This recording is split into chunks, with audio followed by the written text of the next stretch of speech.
વિધાનસભા ચૂંટણી માટે પ્રચાર વેગ પકડવા લાગ્યો છે। હાલમાં દિલ્હીમાં કોંગ્રેસના ઉમેદવારો લોકસભા વિરોધ પક્ષના નેતા રાહુલ ગાંધીની સૌથી વધુ માંગ કરી રહ્યા છે, તો બીજી તરફ વાયનાડ લોકસભા બેઠક જીતીને તાજેતરમાં સાંસદ બનેલા પ્રિયંકા ગાંધી વાડ્રા પણ ચૂંટણી પ્રચારમાં જોડાય તેવી શક્યતા છે। વાસ્તવમાં છેલ્લા 2 ટર્મના નિરાશાજનક પ્રદર્શન બાદ કોંગ્રેસ પોતાનું અસ્તિત્વ બચાવવા દિલ્હીમાં ચૂંટણી લડી રહી છે। દિલ્હીમાં વિધાનસભા ચૂંટણીનો મહાસંગ્રામ શરૂ થયો છે। આ વખતે મુખ્ય મુકાબલો આમ આદમી પાર્ટી અને ભાજપ વચ્ચે હોવાનું માનવામાં આવે છે, પરંતુ કોંગ્રેસના પુનરાગમનની ચર્ચાઓ પણ તેજ બની છે। કોંગ્રેસને 2020માં ગયા વખતે 5% કરતા ઓછા મત મળ્યા હતા, ત્યારે આ વખતે તે કેટલા મત મેળવી શકશે તેના પર સવાલો ઉઠ્યા છે। પરંતુ થોડા સમય સુધી દિલ્હી વિધાનસભા ચૂંટણીમાંથી દૂર થયેલી કોંગ્રેસ ફરી એકવાર ચૂંટણી પ્રચારમાં જોડાઈ છે, જેને લઈને કોંગ્રેસના સ્ટાર પ્રચારક રાહુલ ગાંધી સહિત પ્રિયંકા ગાંધી વાડ્રા મેદાને આવી ગયા છે। જોવા જઈએ તો આજકાલ બધાની નજર રાજધાનીની સૌથી વીવીઆઈપી નવી દિલ્હી વિધાનસભા મતવિસ્તાર પર છે। આ બેઠક ખૂબ જ હાઈ પ્રોફાઇલ બની ગઈ છે। દિલ્હીના પૂર્વ મુખ્યમંત્રી અરવિંદ કેજરીવાલ આ વિધાનસભા બેઠક પરથી આમ આદમી પાર્ટીના ઉમેદવાર છે।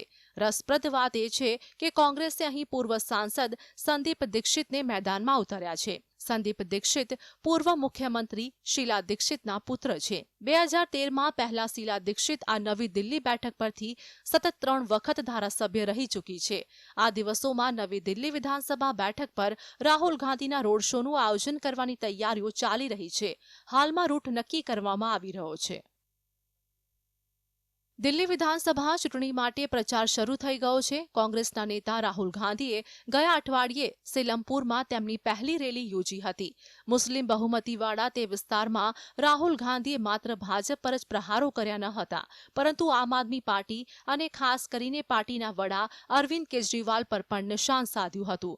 હવે આગામી અઠવાડિયાથી રાહુલ ગાંધી એવા વિસ્તારોમાં પ્રચાર કરે તેવા પ્રયાસો કરવામાં આવી રહ્યા છે, જ્યાં પાર્ટીને જીતની સૌથી વધુ આશા છે। આ દરમિયાન ઉમેદવારોને સ્પષ્ટપણે કહેવામાં આવ્યું છે કે તેઓ ઘરે ઘરે જઈને જનસંપર્ક કરે।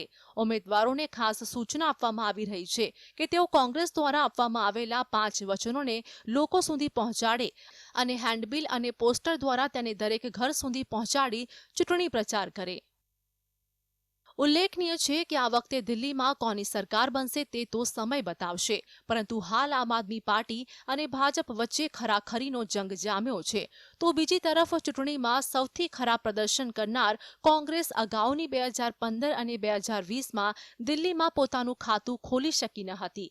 તેથી જ આ વખતે કોંગ્રેસ દેશની રાજધાનીમાં પોતાના અસ્તિત્વ માટે લડી રહી છે। હવે જ્યારે બધી 70 બેઠકો માટેના ઉમેદવારોના નામ સ્પષ્ટ થઈ ગયા છે, ત્યારે બધાની નજર કોંગ્રેસના પ્રચાર અને તેના ચૂંટણી પ્રચાર પર છે। પ્રદેશ કોંગ્રેસ અને ઉમેદવારો રાહુલ અને પ્રિયંકાની રેલીઓ અને રોડ શોને અંતિમ સ્વરૂપ આપી રહ્યા છે, જેને લઈને કોંગ્રેસ નેતા રાહુલ ગાંધી અને પ્રિયંકા ગાંધી વાડ્રા દિલ્હીમાં લગભગ 1 ડઝન કાર્યક્રમોનું આયોજન કરવાની યોજના બનાવી રહ્યા છે, જેમાં સભાઓ અને રોડ શોનો પણ સમાવેશ થાય છે। Bureau report, GSTV।